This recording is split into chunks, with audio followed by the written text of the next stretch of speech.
উঠাই যাম। ওই তো চাচা, এ চাচা এদিকে আহেন।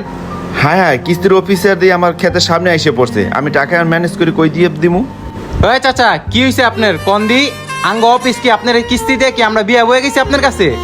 আপনি কিস্তির টাকা পরিশোধ করতে পারেন না, সবারটাই টুকটাক ভালোভাবে লয়ে লই। আপনার টাইলি ব্যাখ্যা আপনার লেগে কি আমি ঠিকঠাক মতো অফিসে চাকরি করতে পারবো না? আপনার লেগে সবসময় আমি অপমানিত হই।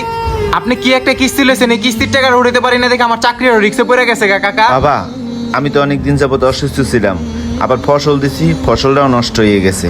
কিভাবে টাকা পরিশোধ করব বলো? চাচা এইসব কথাবার্তা কইলে কি কিস্তি অফিস মানবো? আপনি কিস্তি লইছেন, প্রত্যেক সপ্তাহে সপ্তাহে পেড করে দিবেন। আর এই কিস্তির টাকা দিয়ে আপনার পোলারে বাইক কিনা দিছেন, আর আমার কিস্তি দেওয়ার খবর নাই। বাবা, কিস্তি লই ছেলেটারে বাইক কিনে দিছিলাম কিসের জন্য? ছেলেটারে বলছিলাম তুই যদি এসিসিতে এ প্লাস পাও তোরে আমি বাইক কিনে দিব। তাই এসিসিতে ভালো রেজাল্ট করছে, তাই কিস্তি উঠে বাইক কিনে দিছি। চাচা আপনি কিস্তির টাকা না দিয়া ছেলেরে বাইক কিনা দিছেন। কিস্তির টাকা কি কিস্তির টাকা না? কিস্তির টাকার দেওয়ার ক্ষমতা নাই, হ্যাঁ আবার শখ মারা পোলারে বাইক কিনা দিছেন। এটার জন্যই ফকিন্নিরা কখনো বড় লোক হইতে পারে না। ফকিন্নিকে সকাল লাভ কখনো শেষ হয় না। কি আমার বাপে আমার কিস্তির টাকা দা বাইক কিনা দিছে, আর এই কিস্তির টাকার জন্য বাপের অপমান করতেছে? না, আমি এই বাপের অপমান সহ্য করতে পারবো না, এই বাইক আমি রাখুম না। চাচা আপনার 2 দিন সময় দিয়ে গেলাম, এই 2 দিনের ভিতরে যদি কিস্তির টাকা পরিশোধ না করতে পারেন তাহলে আমি পুলিশের সহায়তা লমু। আর কথাটা মাথায় রেখেন, কত তেল মাইরা কিস্তির টাকা লইছেন, আর এখন কিস্তির টাকাটা পোলারে বাইক কিনা দেন শখেন না, কিস্তির টাকা দিবেন।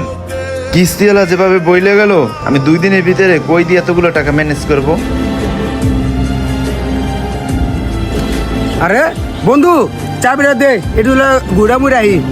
ল বন্ধু, চাবিটা তোরে একবারের লেগে দিয়ে দিলাম। তুই না আমার কাছ থেকে বাইকটা কিনতে চেয়েছিলি, বাইকটা বিক্রি করে ফেলামো। কি রে, তোর বাইক বিক্রি করে নিবি? এটা না তোর শখের বাইক? হ বন্ধু, বাইকটা বিক্রি করে ফেলামো। এসএসসি পরীক্ষায় পাশ করছিলাম দেখা বাবা শখ করে বাইকটা কিনা দিছিল। এই বাইকটা এখন আর শখের নাই, এই বাইকটার জন্য বাবা অপমান অপদস্থ হইতাছে। বাবা এই বাইকটারে কিস্তি উড়ায় আমার কিনা দিছিল। রাসেল ভাই, আপনার এত শখের বক, আপনি বাইকটা বিক্রি করে ফেলাইবেন? কিস্তিওয়ালা আইসা দেখি বাবার সাথে অনেক চিল্লাচিল্লি করতেছে, তাই চিন্তা করলাম এই বাইকটা বিক্রি করে কিস্তির টাকা পরিশোধ করে দিব। আজকে বাবার সম্মানটা নয় রক্ষা করি, তারপর না হয় আমার শখ একদিন আমি নিজে পূরণ করে লমু। ল বন্ধু, চাবি ল, বাইকটা তোর কাছে বিক্রি করে দিলাম। ঠিক আছে বন্ধু, আমার টাকা তো বাসায়, তুই বাসা চল, বাসা চললি এবার তোরে দিব না। তোর বাইকের টাকাটা বাসায় আছে, বাসায় চল। আচ্ছা ঠিক আছে, চল। কিস্তিওয়ালা আজকে যদি কিস্তির টাকা না দিতে পারি বাড়িতে এসে অপমান করবো। কি করব বুঝতে পারতেছি না, মাথায় কাজ করতেছে না, কি বাবা! করবো না করবো। বাবা এই নাও টাকা। এতগুলো টাকা কই থেকে পাইলি? বাবা বাইকটা বিক্রি করে দিছি। বাবা আমার এরকম শখের দরকার নাই, যে শখের জন্য আমার বাবা অপমান হইব। তুমি বলছিলা যে আমি এসএসসি পরীক্ষায় এ প্লাস পাইলে আমাকে বাইক কিনে দিবা। আমি তোমাকে শখ করে বাইক কিনে দিলাম, সেই বাইকটি তুমি বিক্রি করে দিলা। হ বাবা, বিক্রি করে দিছি। বাবার সম্মানের কাছে এই বাইক কিছুই না, আমার বাবার সম্মানটাই সবচেয়ে বড়।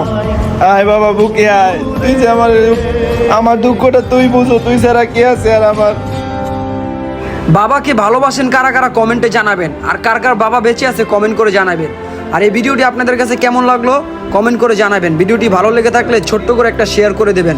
আর যারা যারা বাবাকে ভালোবাসেন অবশ্যই কমেন্টে জানিয়ে যাবেন। আল্লাহ হাফেজ।